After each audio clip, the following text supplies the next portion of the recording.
अस्सलाम वालेकुम students, welcome to chemistry सीखो। इस वीडियो में हम लोग डिस्कशन करेंगे एबनॉर्मल मोलर मास के बारे में। तो लास्ट 4 वीडियोज़ में हमने चारों कॉलिगेटिव प्रॉपर्टीज़ पढ़ ली थी, जिसके ज़रिए हम लोग मोलर मास कैलकुलेट कर सकते थे किसी भी सॉल्यूट का। ठीक है, मोलर मास ऑफ सॉल्यूट कर सकते थे। तो इसको हम लोग बोलते हैं, मान के चलते हैं कि हम जो कॉलिगेटिव प्रॉपर्टी से सॉल्यूट का मोलर मास कैलकुलेट कर रहे थे उसको हम लोग कैलकुलेटेड मास बोल सकते हैं। ठीक है, हम उसको नाम दे देते हैं कि ये हमारा क्या है, कैलकुलेटेड मोलर मास। उसके अलावा अब थ्योरेटिकली जब हम देख रहे थे कि जो फार्मूला बनता है किसी भी कंपाउंड का, उससे भी एक मॉलिक्यूलर मास निकलता है, तो उसको हम लोग बोल देते हैं ऑब्जर्व्ड मास, ऑब्जर्व्ड मोलर मास। ठीक, जैसे फॉर एग्जांपल अगर हम बात करें कि हमारे पास NaCl है, हमने इसका कॉलिगेटिव प्रॉपर्टी के थ्रू कैलकुलेट किया मोलर मास, तो मान के चलते हैं कि हमारा इसके पास आया Ma। ठीक है, फार्मूले के अकॉर्डिंग कैलकुलेट किया तो हमको मास मिला Mb। तो नोटिस किया गया कि इन दोनों में डिफरेंस आ रहा है। ठीक है, इसी डिफरेंस का होना, यानी कि जो कॉलिगेटिव प्रॉपर्टी से मास कैलकुलेट किया गया उसमें डिफरेंस, और उसके फार्मूले के अकॉर्डिंग जो मास कैलकुलेट होता है उसके डिफरेंस को हम लोग बोलते हैं एबनॉर्मल मोलर मास का होना। ठीक है, यानी कि जो हम फार्मूले से देख रहे थे, जो हम मोलर मास फार्मूले से देख रहे थे वो अलग निकल रहा था, और कॉलिगेटिव प्रॉपर्टी के थ्रू जो कैलकुलेट हो रहा था वो अलग निकल रहा था। तो कॉलिगेटिव प्रॉपर्टी के थ्रू जो मास कैलकुलेट होता है उसको हम लोग बोलते हैं एबनॉर्मल मोलर मास, क्योंकि वो एक्सपेक्टेड वैल्यू, यानी जो इसकी एक्सपेक्टेड वैल्यू हो रही थी किसी भी सॉल्यूट या किसी भी सब्सटेंस की, उससे डिफरेंट निकलता है। तो हम क्या, when the molecular mass of substance determined by studying any of colligative properties come out to be different than the theoretically expected value, then the substance is said to show abnormal molar mass. Okay, again simply यही है कि भाई हमारे पास जो एक कोई substance, हमने जिसका कोई भी एक कॉलिगेटिव प्रॉपर्टी कैलकुलेट की, उससे हमको मिला, तो हम उसको नाम देते हैं, उसको मान लेते हैं, नाम दे देते हैं M। ठीक है, और हमने अगेन कैलकुलेट किया अकॉर्डिंग टू द फार्मूला या थ्योरेटिकली कैलकुलेट किया, तो हमारे पास मास मिला M डैश, मतलब दोनों डिफरेंस मिल रहा है। तो जो डिफरेंस आता है ना जो कॉलिगेटिव प्रॉपर्टी के थ्रू, उसको हम लोग बोल देते हैं कि वो कौन सा मास आ रहा है, वो एबनॉर्मल मोलर मास होता है। और जो प्री कैलकुलेटेड या थ्योरेटिकली कैलकुलेटेड होता है उसको हम लोग बोलते हैं नॉर्मल मोलर मास।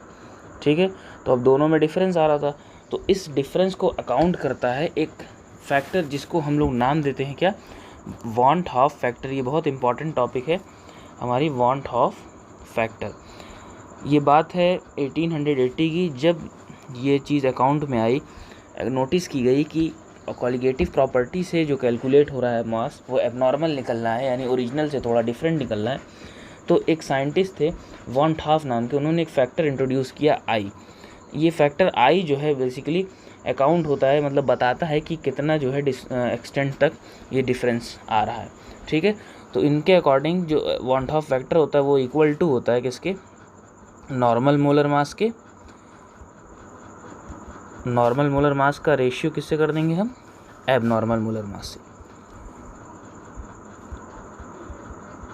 यानी कि जो थ्योरेटिकली था, ठीक है, यानी कि जो फार्मूला वगैरह से कैलकुलेट किया, और ये वाला जो होता है ये हमने जो कॉलिगेटिव प्रॉपर्टी से कैलकुलेट किया, इसका रेशियो कहलाता है वॉन हॉफ फैक्टर।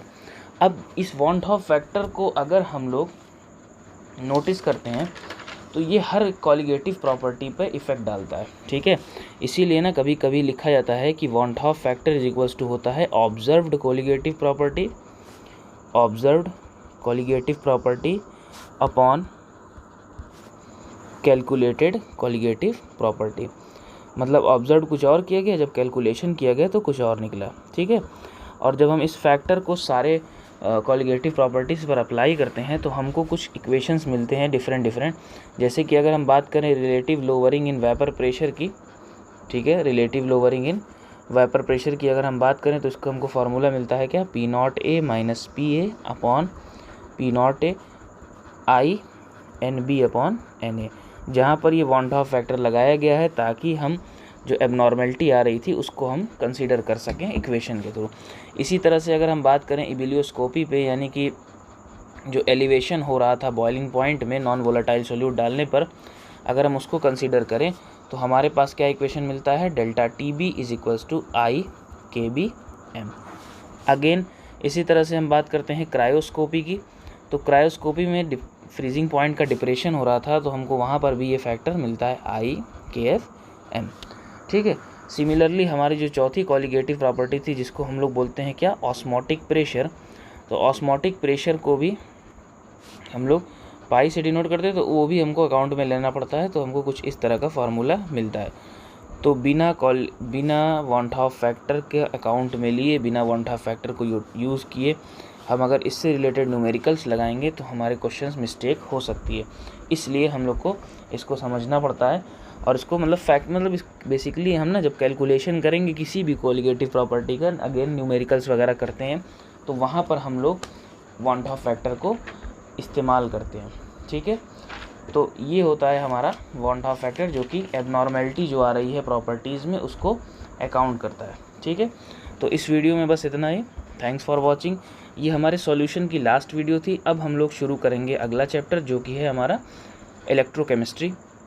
किसी को कोई क्वेश्चन हो, कोई डाउट हो, तो कमेंट सेक्शन का ज़रूर यूज़ कीजिएगा और इंस्टाग्राम पर फॉलो कर लीजिए। ट्विटर पर भी हम अकाउंट बना चुके हैं, तो तमाम जगह अपडेट देते रहते हैं। ठीक है। अगर DM कोई प्रॉब्लम डायरेक्ट पूछना हो तो इंस्टाग्राम सेक्शन का भी यूज़ कर सकते हैं आप लोग। Thank you.